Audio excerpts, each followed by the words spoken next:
Uma boa noite a todos. Meu nome é Evaldo Raia, né? Eu sou o primo pobre da farmácia Raia e da Cláudia Raia, só para poder, né, especificar. Né? Faço parte do Centro Espírita Casa do Caminho Chico Xavier, aqui na freguesia, né, de Gavernec 929. Quem quiser comparecer lá, nos dá a alegria da presença. Nós temos reuniões públicas quartas e sábados. É porque a nossa necessidade é muito. Então, são 2 reuniões públicas por semana, mais curso, fora estudo online. É um bando de necessitado que tem lá, sabe? Mas, graças a Deus, nós estamos desenvolvendo a tarefa. E eu também tenho um canal no YouTube. Tá? Se botar lá Evaldo Raia, o Luiz, ele adora jogar tomate em mim lá no canal. Entendeu? Aí ele surge o celular dele e fica com raiva de mim. Mas é tudo não, pá. Oi? Não, eu não sou youtuber. Eu sou espírita-tuber. Entendeu? O Rossandro Klige que veio com essa denominação. Até porque, embora não caba jamais de nenhuma crítica a nenhuma instituição, eu não entendo o youtuber como sendo uma fonte de renda, né? Que o objetivo do meu canal, como do canal da José o Carpinteiro, é de transmitir os conceitos da doutrina espírita à luz do Evangelho de Jesus. Então, a minha maior alegria é quando eu vejo que alguém assistiu a palestra, às vezes, quando tem muito, muito bom coração, faz um comentário. O Luiz nunca comentou. Nunca comentou. Entendeu? É porque ele não tem ainda um bom coração. Não, muita caridade sua. Mas o objetivo é esse, é de nós utilizarmos os meios de comunicações que a ciência nos faculta para levarmos o Evangelho. Porque vocês podem, às vezes a gente fala e as pessoas não compreendem, mas eu tem no meu canal comentário de pessoas que moram no Japão, sabe? Por quê? Porque a internet ela é mundial, não é como tem daqui do EJOC também, pessoas que assistem de mais variados locais daqui do Brasil e do nosso planeta, porque é essa a finalidade. Jesus fala, porque Jesus fala, ide de 2 a 2 e anunciai o meu evangelho por toda a terra. E a gente acha que ainda é necessário sair andando por aí e impondo a orientação do evangelho àqueles que transitam na rua, no dia a dia com a gente. Não. A frase do mestre é essa, né? Ir de 2 a 2 e anunciar meu evangelho. E teve um complemento, tem vários autores para essa mesma frase, mas não importa, a ideia é que prevalece, que diz que ir de 2 a 2 e anunciar meu evangelho, se necessário, use palavras. Que anunciar o evangelho é pelo teu comportamento, como você age diante das adversidades da vida. A página que o seu Emmanuel nos brindou, que foi lida pela Romilda, ela propõe para a gente que a gente às vezes esquece que a gente está num plano de prova e expiação. E que lá em Deuteronômio está escrito que a felicidade não é desse mundo. Mas quando eu passo por qualquer dificuldade de origem física, emocional ou espiritual, bate o desespero. Sabe? Aí eu começo a questionar que se Deus existe mesmo ou não, se a espiritualidade da casa me assiste ou não, por uma dificuldade que eu enfrento, mesmo tendo conhecimento que eu sou um espírito imortal. Eu estou transitoriamente no corpo físico com o nome de Evaldo Raia. Mas não é o que me representa na minha condição de espírito imortal. Eu venho de trajetórias mais variadas. Para a gente poder fazer um cálculo mais ou menos próximo do que poderia ser, que não tenho condições de afirmar, diz a ciência humana que o homem começa o desenvolvimento intelectual na condição de Homo sapiens, né, lá no Homem das Cavernas, aquela condição bem primitiva mesmo, há cerca de 200 mil anos para trás. O Homo sapiens sapiens, que somos nós, o homem que sabe, homem sapiens, homem que sabe. Agora, o homem que sabe é aquele que entende a sua individualidade, reconhece a sua potencialidade. O Homo sapiens sapiens é de 60 mil anos para cá. E nesses 60 mil anos, aí eu adoro fazer uma teoria meia doida, sabe? mas eu entendo ela, então para mim não é tão doida assim. Mas o que eu faço? Eu imaginando 60 mil anos, se eu colocar que um homem, na época, em todas as épocas desse período de 60 mil anos, tivesse uma existência de 50 anos. Existência física de 50 anos. Aí, como eu sou legal, eu deixei 20 anos no intervalo entre uma existência e outra. Então, dá 70 anos. Se eu pegar esses 70 anos e dividir por 60 mil, vai dar uns 9 mil existências. 9 mil reencarnações. Dá para eu entender que só agora nessa que eu tenho que ser feliz? Ou que só nessa que eu estou sofrendo pra caramba, porque meu pai e minha mãe não me entendem, a minha esposa é muito ruim, meu marido é um déspota. Eu tenho condição disso. O meu filho nunca me escuta. A gente reproduz certos sentimentos da vida de relação e a gente quer encontrar a resposta ou a solução mágica num passe, numa palestra pública e num copinho de água fluidificada. Vai dar certo?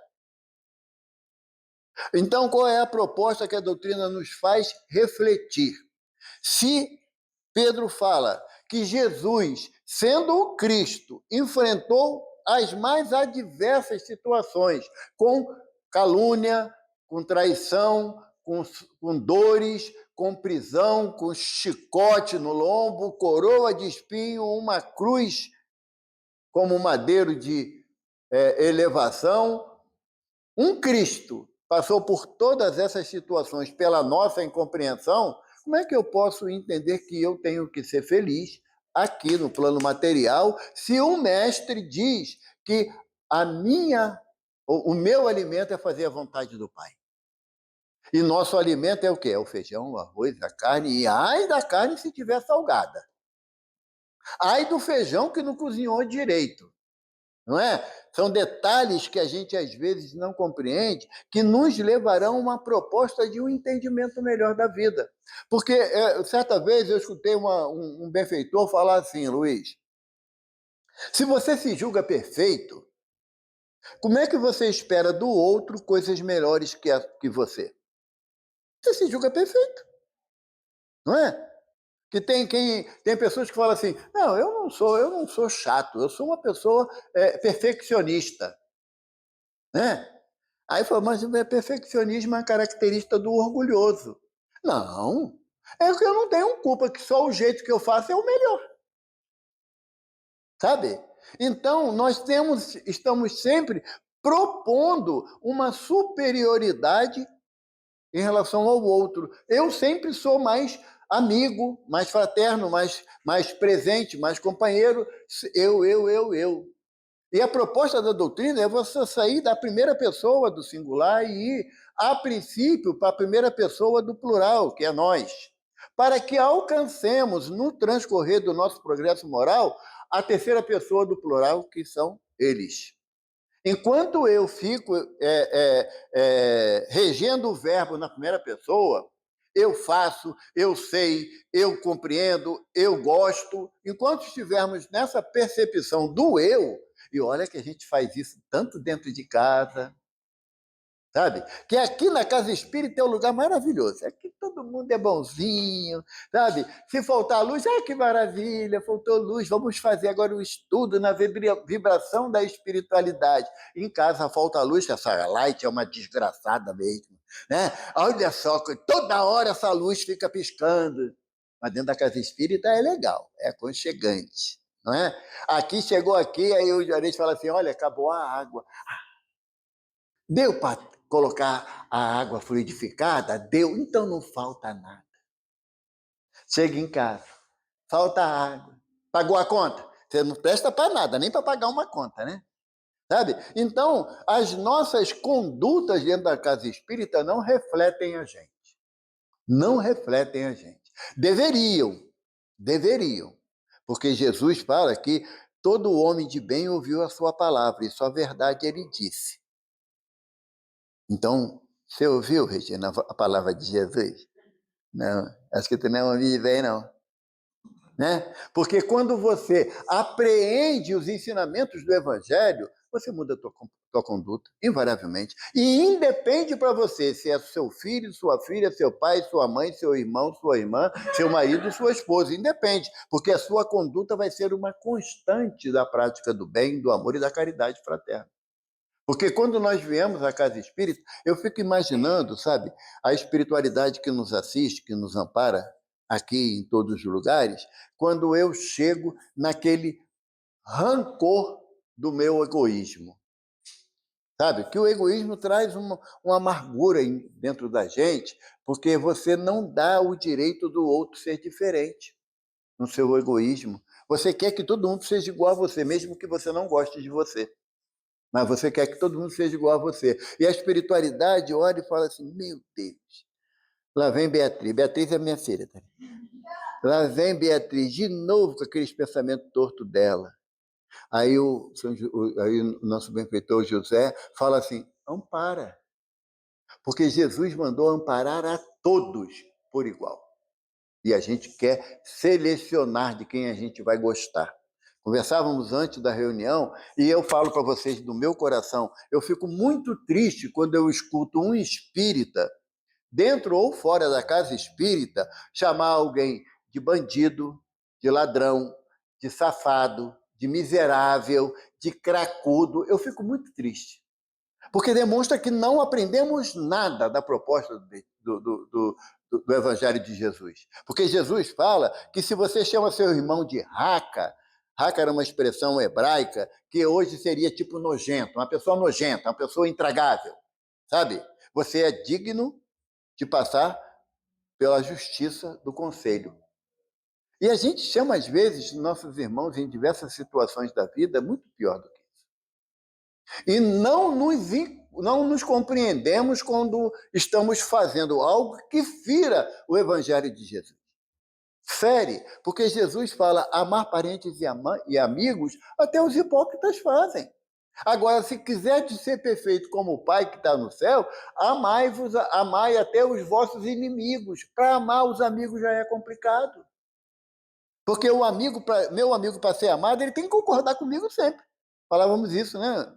Tem que concordar comigo. A hora que ele discorda de mim, ele pode até estar certo, mas discordou de mim não presta. Não serve mais para amigo. Não me acompanha mais no meu raciocínio. E muitas das vezes a gente não age assim dentro de casa, o marido com a esposa, guardando mágoas, sabe? Por decênios. Lá na nossa casa, nós temos um trabalho de tratamento espiritual com o Dr. Hermes e sua equipe. E um dia, e assim, a média lá de 90 pessoas, cada primeiro e terceiro domingo, né, a média de 90, 100 pessoas de tratamento. Se botar os trabalhadores, dá uns 120 pessoas lá. E aí, de vez em quando, o doutor Erma vai falar para o povão, né, para o público, lá antes de começar a palestra. E o doutor Erma falou uma coisa que muitas das vezes é necessário a gente repetir isso em todas as casas espíritas. Ele falou, aqui não é a tenda dos milagres. Quem veio aqui para poder, em busca de um milagre, vai com Deus, porque não vai ser aqui que vai acontecer milagre, porque eles não existem à luz daquilo que Kardec e o Evangelho do Mestre nos propõem. Aí ele falou assim, e você não perdoa? Você não perdoa? Que bom, vai ter um ataque cardíaco e vai desencarnar. Porque o ato de não perdoar causa tantos danos ao coração que você vai desencarnar mais cedo, ou seja, um suicida inconsciente, né? Involuntário. Aí ele falou assim, guarda mágoa no coração, que bom, vai ter um câncer. Vai desenvolver um câncer. Porque a proposta do Evangelho é o perdão incondicional das faltas cometidas, não é? Jesus fala o quê? Perdoai 70 vezes 7. Aí a Regina pega lá e fala, já perdoei o Antônio, que é o marido dela, 399. Amanhã, 489. Amanhã ele vai se ver comigo. Inteira 490. Vou quebrar ele na cabo de vassoura. Não. A proposta de Jesus, fala Emmanuel, é 70 vezes 7 o mesmo erro num dia. No outro dia começa do zero. E se nesse dia a pessoa errou com você em outra instância, começa do zero também. Legal, né? A matemática do Cristo. que é do perdão incondicional. Porque Kardec pergunta, se não me engano, na 886 do Livro dos Espíritos, como é a caridade, como Jesus entende a caridade. Aí os benfeitores da humanidade respondem: benevolência para com todos, indulgência para os erros do semelhante e perdão incondicional. Então, se você quiser prestar uma caridade a você, utiliza a benevolência, a indulgência e o perdão. E a indulgência, tem até uma página linda sobre beneficência, indulgência, benevolência, indulgência e perdão, tem páginas distintas tratando desse mesmo assunto no Evangelho. E a indulgência, ela diz assim, que o rigor afasta e destrói, a indulgência acolhe e ampara. Então, o que a gente vem aqui? A gente vem em troca de quê? De um rigorismo de ação que você tá proibido de fazer isso, proibido de fazer aquilo, ou você quer a indulgência no aspecto do acolhimento, do amparo, do abraço fraterno. Para que a gente possa compreender essa dinâmica que o Evangelho nos propõe, nós viemos trazer hoje o tema do capítulo 25, Buscai e achareis, do item 1 ao 5. No item 1 desse capítulo 25, Kardec coloca uma citação de Mateus, que fala assim: pedi e se vos dará, buscai e achareis, batei a porta e se vos abrirá, porquanto quem pede recebe e quem procura acha, e aquele que bata a porta abre-se-á. Aí continua o mestre: qual homem dentre vós que se dá uma pedra ao filho que lhe pede pão? Ou se lhe pedir um peixe, dar-lhe-á uma serpente? Ora, se sendo maus como sois, sabeis dar boas coisas aos vossos filhos, não é lógico que com mais forte razão vosso Pai que está nos céus dê os bens verdadeiros aos que lhe pedirem? Quando Jesus fala, batei e a porta se abrirá, pedi e recebereis, buscai e achareis, Jesus está contando com um pequeno detalhe nisso tudo que ele nos propõe: o bom senso. O bom senso.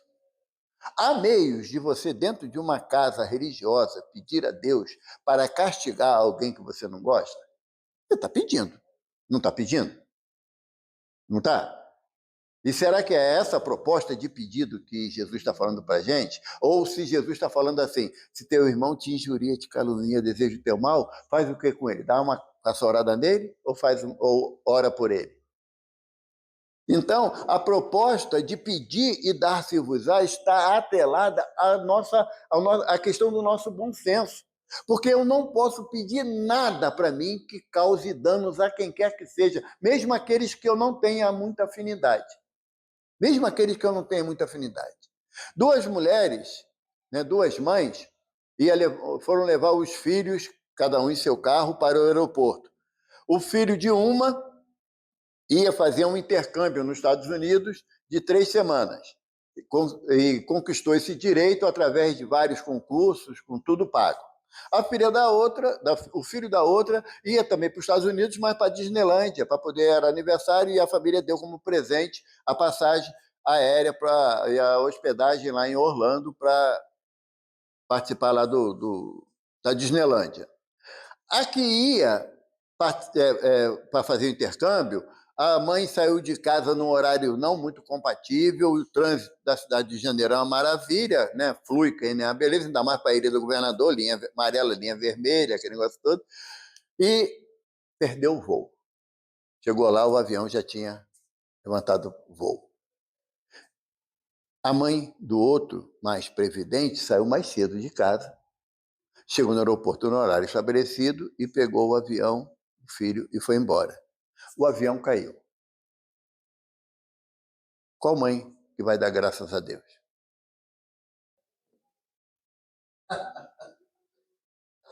Complicado, não é? Se atrasou, né? Porque a mãe da outra vai falar o quê? Que Deus é pai? Triste. Não, se fosse só triste, era legal. Mas entramos sempre no campo da revolta. Sempre entramos no campo da revolta. E aí fazemos aquela pergunta que não tem nenhum sentido à luz do Evangelho: por que eu? Por que eu estou passando por esse problema, por esse sofrimento? Porque eu não faço mal para ninguém, eu sou uma pessoa que eu cumpro as minhas obrigações, pago minhas contas. Por que eu estou enfrentando isso? Aonde está a misericórdia de Deus que não vê? Aí a gente entra num outro campo tão perigoso, que eu não vê, que o Luiz não quer nada com a vida, está sempre lá nos botequins lá da Cidade de Deus, enchendo a cara. Brincadeira, Luiz, né? Fala, a gente ia falar para a internet, né, que é brincadeira, senão pode ver o Luiz passando lá, vai achar que é verdade. Então, e aí a gente começa num julgamento invariável, como o outro merecesse sofrer aquelas consequências todas, passar por aquelas dores todas, mas eu não. Eu não. Então, o porquê eu é extremamente diferente se eu mudasse o questionamento e fizesse aquele questionamento íntimo. Para que eu estou passando? Qual é a finalidade de eu passar por essa dificuldade? Se eu pedir a Deus que o meu filho fosse feliz, que fosse uma pessoa do bem. Eu costumo contar, sabe, Luiz? A minha mãe já está no plano espiritual há mais de 30 anos. Dalva Raia, a bichinha era danada. Ela falava assim para mim, quando eu era jovem: qual a tua idade? Eu tinha mais ou menos essa idade aí. A minha mãe falava assim: meu filho, olha só, você tem que tomar cuidado, que você vai ter muitos colegas, mas amigos é muito pouco. Você tem que tomar cuidado que muitas vezes uma amizade mal orientada leva a gente para o mau caminho. E se você for para o mau caminho, você vai fazer sua mãe ficar muito triste. Porque, evidentemente, toda mãe fica realmente triste quando um filho toma um caminho indevido, né? E você vai me deixar muito triste. Você quer me deixar sua mãe triste? E eu com a cara desse tamanho: não, mãe. Pois é, meu filho. Agora, se você for o mau caminho de alguém, eu te quebro na vassoura. E a velha fazia mesmo. Não tinha história, não. Porque a gente não coloca, muitas das vezes, as nossas ações como sendo algo pernicioso, ruim para o outro. A gente não coloca, a gente sempre acha que o outro está errado, que o outro tem culpa, o outro que é o responsável, e não.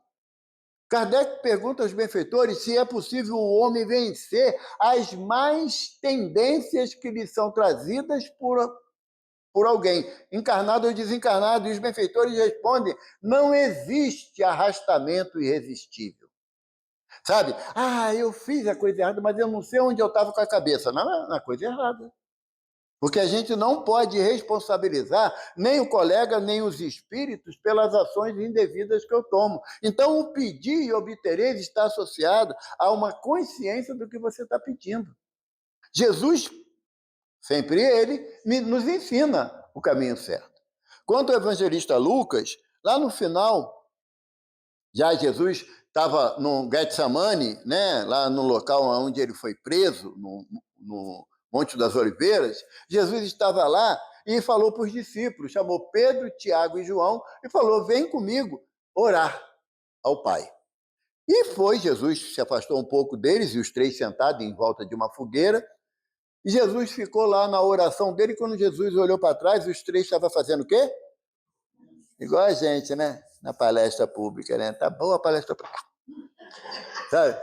Aí Jesus fala assim para os três: nem uma hora pudestes velar comigo? E os três com uma vergonha danada, né? Que deram mole, né? Aí ficaram em pé. Não, agora Jesus não vai pegar mais a gente, não. E o mestre vai de novo para um canto, aí Jesus fala assim: Pai, se possível, afasta de mim esse cálice. O que Jesus está fazendo? Ele está pedindo a Deus que, se possível, afastasse dele aquilo que ele sabia que ia ter que enfrentar, as nossas agruras, as nossas ignorâncias. Não é? Ele sabia. Aí, até aí tudo bem. Pedir para tirar uma prova da gente, Jesus diz que é possível. É possível. Mas só que Jesus entra com o atributo da obediência, que ele fala assim: mas para isso eu vim. O que Jesus está dizendo? Ele, o puro por excelência, aquele espírito que chegou à condição máxima de progresso ou de perfeição relativa, que é um Cristo, tá? Ele chegou a um patamar de progresso moral que a gente não consegue entender.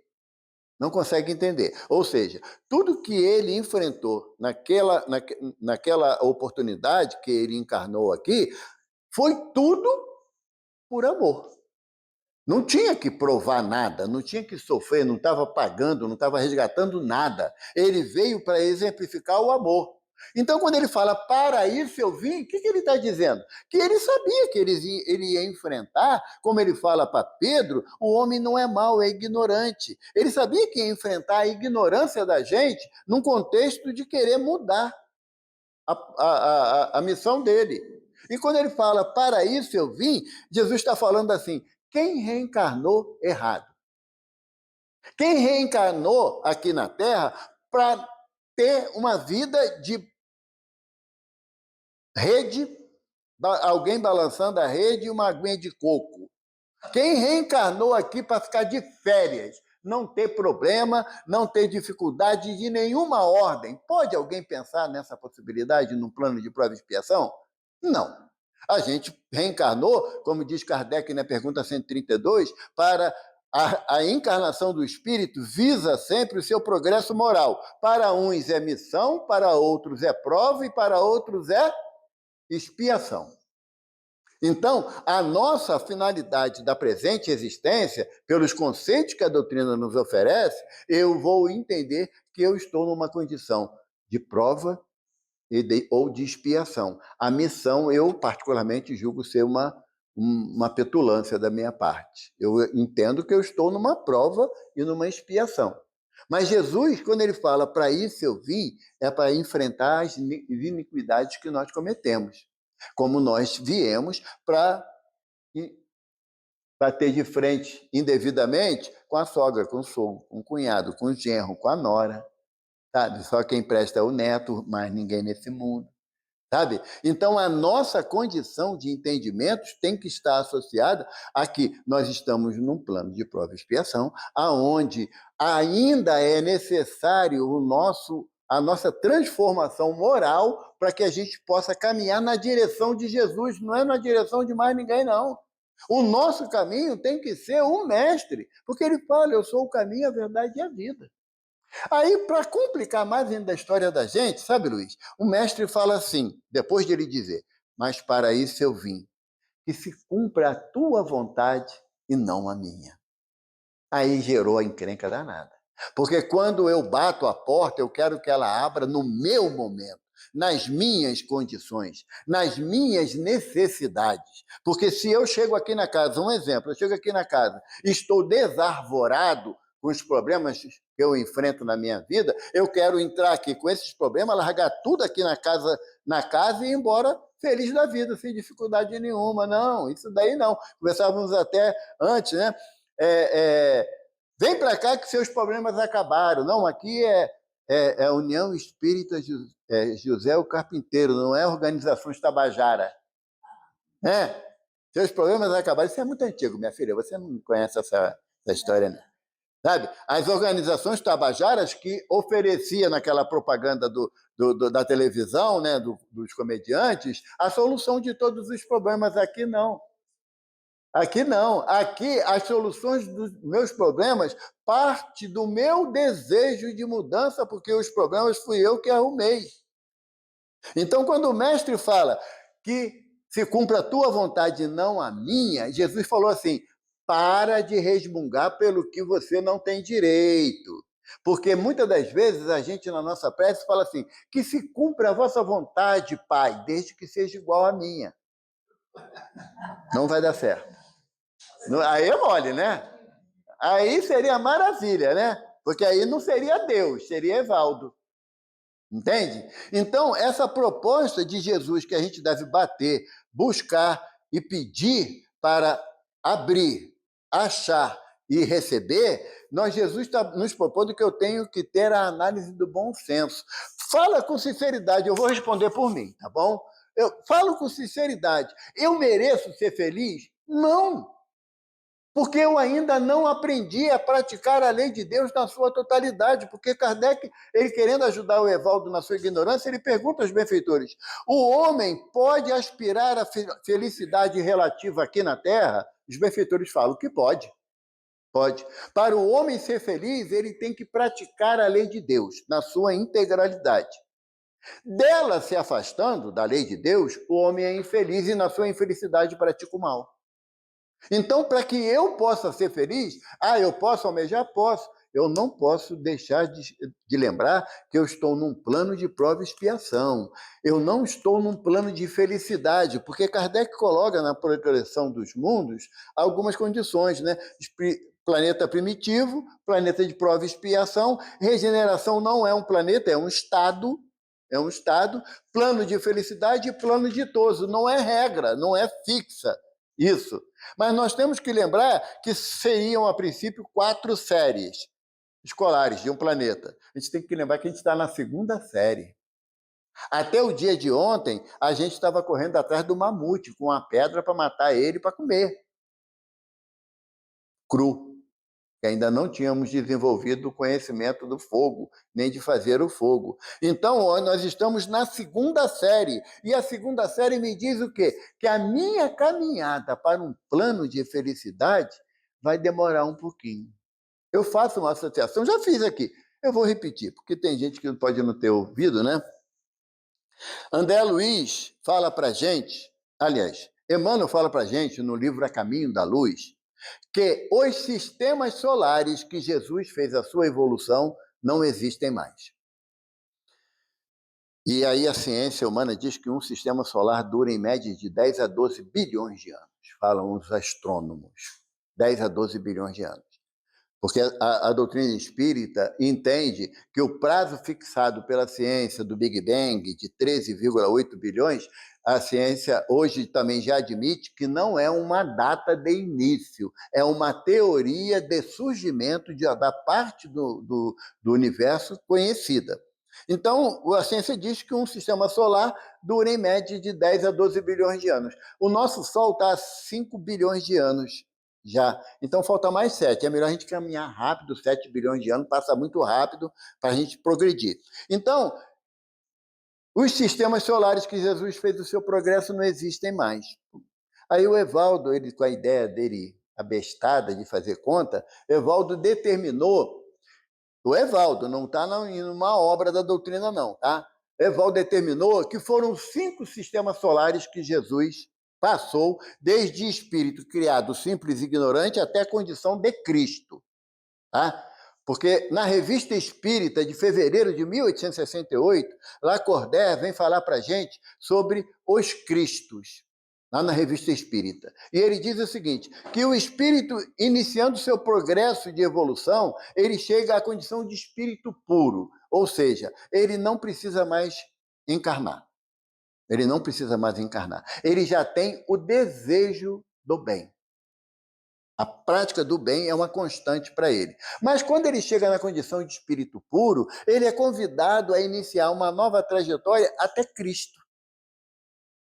Tá? Então é uma nova jornada que muito poucas informações se tem, porque só conhecemos um Cristo, que é Jesus. Existem outros Cristos na criação divina. Então, aí eu determinei que Jesus passou por 5 sistemas solares. Aí dá em torno de 50 bilhões de anos. Né? Tempo razoável, né, Luiz? Dá muito tempo para tomar sorvete ainda, né?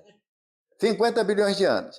Aí André Luiz fala assim para a gente no livro Evolução em Dois Mundos. É um livro muito complexo de estudar, mas muito interessante. Para quem gosta de ciência, de biologia, né, de física, de química, vai ter uma facilidade de interpretação. Como eu não gosto de nada disso, eu não entendo nada que está escrito lá.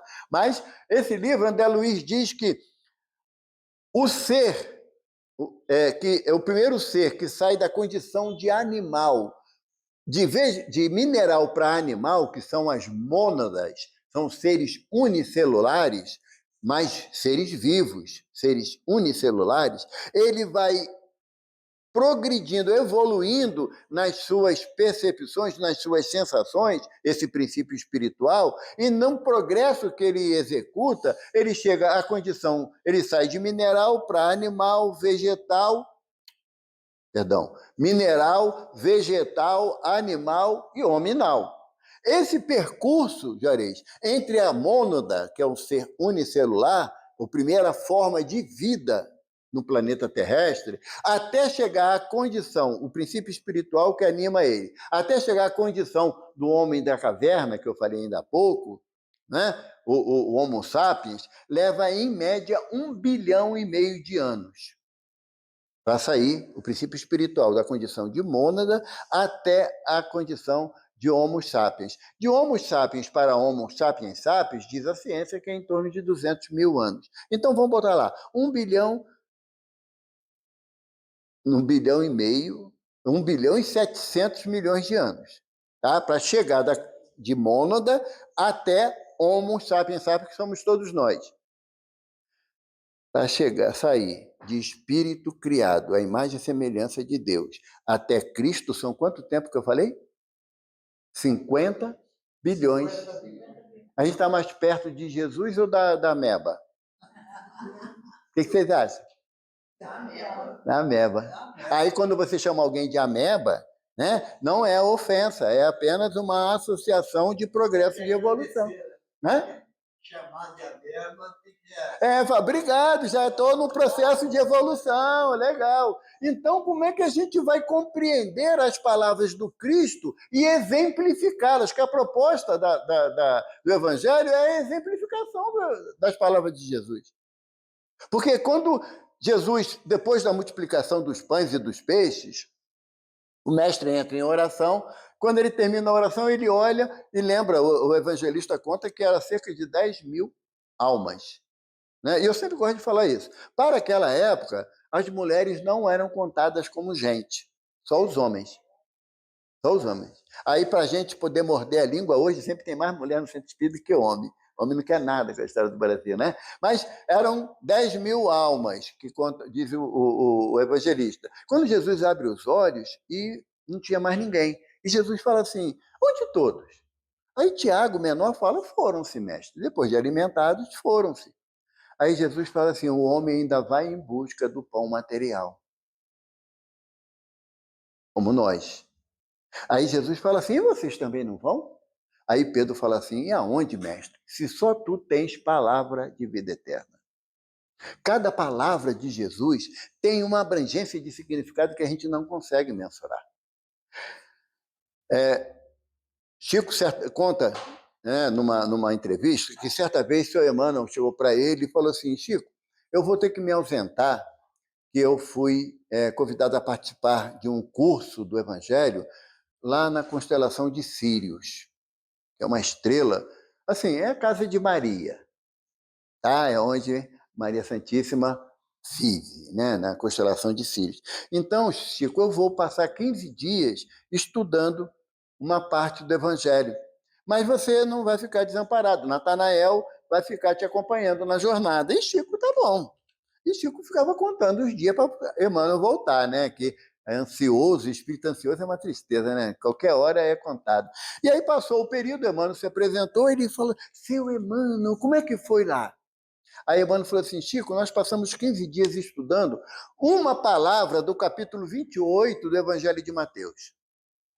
15 dias estudando uma palavra. Aí Chico falou assim, seu Emmanuel, o que você aprendeu? Conta para nós, né? Ele falou assim, Chico, eu me senti um crocodilo. Sabe por que Emmanuel falou isso? O crocodilo, os biólogos falam que eles têm uma capacidade de memorização de 15 segundos. 15 segundos. O crocodilo mata uma presa, né? Come. Aí 15 segundos depois ele fala assim, estou com uma fome danada, gente. Tem um tempão que eu não como nada. É igual adolescente, né? Tem uma fome desesperadora, né, minha filha? Aí o crocodilo vai e mata outro bicho para comer. Só que como ele está com o estômago cheio, ele vai regurgitar. Ele vai num canto e regurgita a alimentação lá naquele cantinho. Quando ele lembra, ele sabe que tem lá, ele come. Então, a associação que o Emmanuel fez é que a capacidade dele de memorização era igual de um crocodilo de 15 segundos. Ele passou 15 dias estudando uma palavra e não conseguiu arquivar na sua mente espiritual as informações que ele obteve. Emmanuel, que a gente está falando. Aí Chico fala assim, uai, que seu Emmanuel é um crocodilo, eu sou o quê? Uma lagartixa. Por quê? Porque nós viemos lá na nossa casa, uma vez, uma jovenzinha assim, falou assim, Seu Evaldo, quanto tempo o senhor está na doutrina? Ah, já. Eu enchi a boca. Na época, né, eu tenho uns 6 anos, não, quase 10 anos isso. Eu cheguei e falei assim, 40 anos. Aí o meu mentor, o meu protetor, falou assim, quanto tempo a doutrina está dentro de você? Eu falei, mas minha filha, isso não representa nada. 40 anos e nada é a mesma coisa se você não praticar. Entende? Porque nós ainda achamos que vamos dar carteirada na espiritualidade pelo tempo que a gente está na casa espírita. Cadeira aí, minha filha, eu sentei há 10 anos. Como é que você chega e senta na minha cadeira? Sabe com quem está falando? Eu acho engraçado quando tem isso dentro da casa espírita, sabe?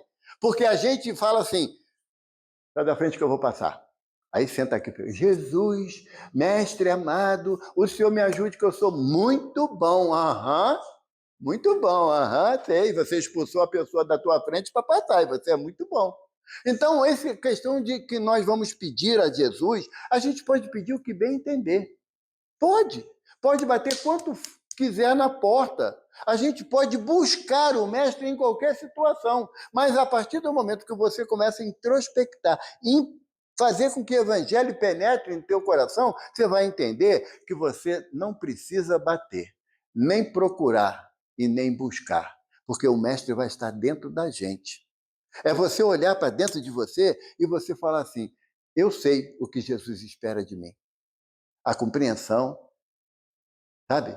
O respeito, que muitas das vezes a gente esquece, sabe? O respeito nosso com nossos pais, nosso com os nossos filhos, sabe? Porque a gente muitas das vezes se intitula como um dono absoluto daquele ser que Deus nos confiou.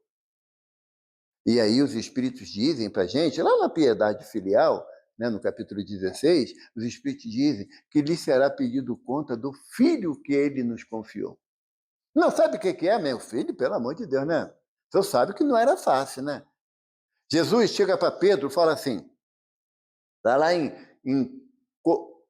Prólogos e Contos, do irmão X. Jesus chega para Pedro e fala assim, não, Cartas e Crônicas, fala assim, Pedro, vai até a casa do curtidor Jeremias e ajuda a filha dele, que está passando por um momento muito difícil. Pedro, mais do que depressa, partiu. Ela em Cafarnaum mesmo. Quando Pedro vai chegando na casa do curtidor Jeremias, ele passa pelo celeiro e vê o curtidor Jeremias em ações de intimidade com uma das serviçais dele. Aí ele sai horrorizado, entra na cozinha, vê a esposa de Jeremias espancando uma servidora que trabalha na casa dela porque deixou queimar o alimento. E ele pergunta, onde está a sua filha? Está lá para dentro, se vira, entra aí, procura. E ele passou, quando chegou num quarto, ele encontra o filho mais velho de Jeremias, que estava subtraindo grande quantia, grande soma dos guardados do seu pai, porque ele tinha o vício do jogo. E Pedro sai horrorizado, encontra o filho mais novo em atitudes, eles usam palavra bonita, né? Libidinosas, ou seja, fazendo sexo com outro servo da casa. Pedro, horrorizado, vai adiante e acha a jovem, a filha de Jeremias, que Jesus mandou ele ajudar. A menina estava nua, deitada na cama, chamando ele para as relações sexuais. Pedro vira as costas, apavorado, volta correndo para casa, vermelho, com uma raiva possessiva danada. E aí Jesus fala assim, Pedro, fizeste o que eu te pedi? Impossível, Senhor. Impossível. E começa a relatar todas as circunstâncias que ele encontrou. Aí Jesus falou assim, Pedro, eu pedi para ajudar, não foi para julgar. Pois é. Ele voltou lá? Não. Sabe por quê? Porque a gente tem que ter muita humildade para admitir o nosso erro, Luiz. Muita humildade. A gente até admite o erro quando é alguém que a gente ama. Mas você já pensou em admitir um erro para alguém que você não gosta? Emmanuel tem uma frase que ele fala assim: a coisa mais difícil para o orgulhoso é admitir que ele está errado diante de alguém que ele não gosta. Sabe? Você fala assim, ó, eu aceito tudo, mas fulano não desce. Aí tu passa a ver o fulano ajudando alguém em situação de rua. E você olha e fala assim, não, a gente não é tanto assim não, porque a gente já fala assim, não é que o infeliz está fazendo uma coisa boa? Né? A gente reconhece, mas dá um tom pejorativo na ação. Tá? Então, como é que eu posso pedir a Jesus que ele me abençoe ou a minha família se eu não tenho o princípio da caridade comigo em relação ao outro? Porque Jesus fala, vou repetir, amar parentes e amigos até os hipócritas fazem. Agora, se quiser ser perfeito como o Pai que está no céu, amai os vossos inimigos. E a gente fala, quantas vezes eu saí de casa falando, hoje está complicado. Hoje não dá, já me aborreci, sabe? Mas a gente não dá o direito para o outro, sabe? Emmanuel fala numa página no Pão Nosso que o princípio da caridade é o respeito. É por isso que a gente não sabe praticar caridade. Porque eu quero ajudar do meu jeito. Lá em Apocalipse, último livro da Bíblia, capítulo 2, versículo 2, tem a frase assim que João relatou, ele vendo Jesus parado a uma porta de uma casa, e o mestre fala assim, eis que estou à porta e bato. Se abrires, entrarei, cearei contigo e você comigo. Alguém fez um desenho, que circula na internet esse desenho, o Jesus à porta, na expressão de bater. Mas já perceberam que a porta não tem maçaneta do lado de fora? Porque é a porta do coração da gente. Jesus quer entrar no meu coração. Ele quer me saciar das minhas necessidades, mas eu tenho que abrir o coração. Eu tenho que largar o meu orgulho, a minha vaidade, a minha prepotência, porque eu tenho biologicamente 4 filhas, biologicamente. Um enteado, uma filha do coração, e tem mais ela, não sabe que não é só ela que é filha do coração, tem a pulsão, graças a Deus, né? E muitas das vezes, uma vez a minha filha mais velha, vai fazer 45 anos, minha filha mais velha, ela virou para mim e falou assim, pai, você me magoou muito na minha juventude. E eu fiquei tentando, né, no arcabouço mental, lembrar o que eu tinha falado que marcou tanto ela. E eu, claro que eu não lembrei. Eu falei para ela assim, me lembra, me relembra. Ah, você lembra do meu primeiro namorado? O irmão até desencarnou, e sempre coloco ele nas minhas preces. Ah, eu falei, lembro, não vou esquecer como, Michele. Pai de menina é egoísta, né?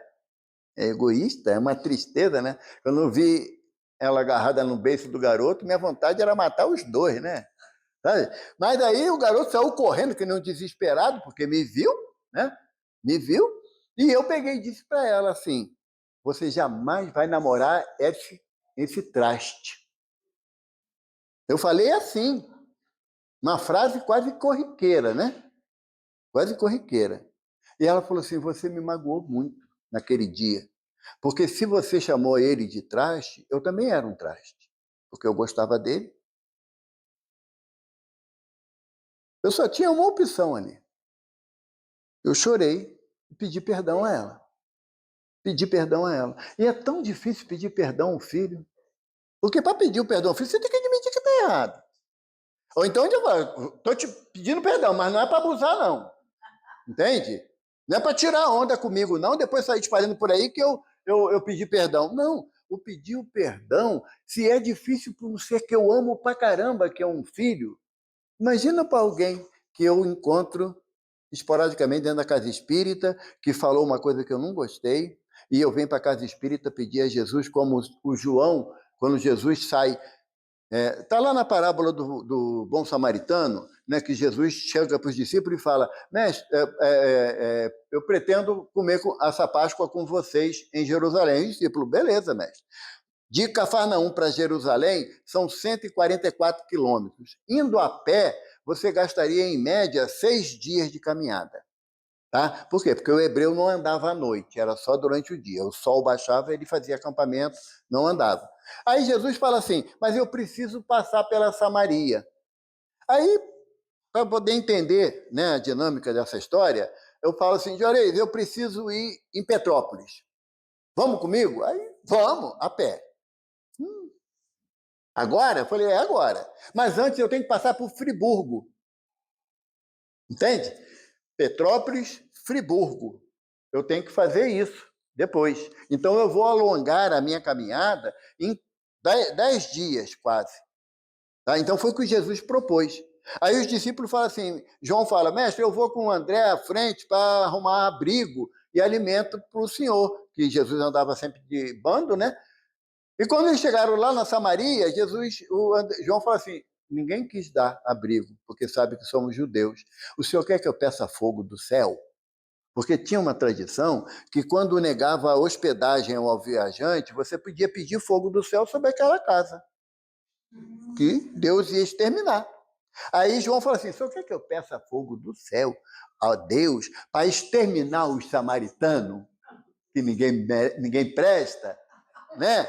Aí, quem seria o samaritano hoje, gente? Os traficantes milicianos, aqueles dependentes químicos, né?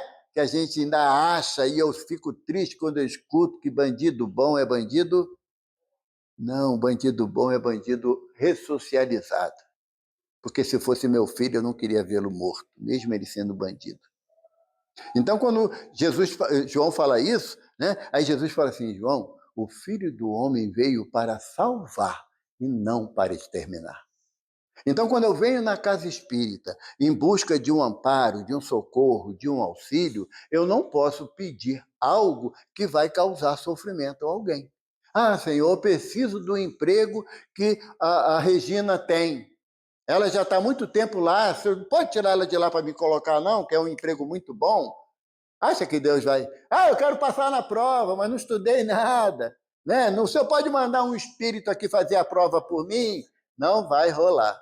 Você pede, mas não rola. Então, a proposta do Evangelho do pedir e obtereis, buscar e achareis, a bater e a porta se abrirá, está associado, primeiro, à questão da nossa consciência.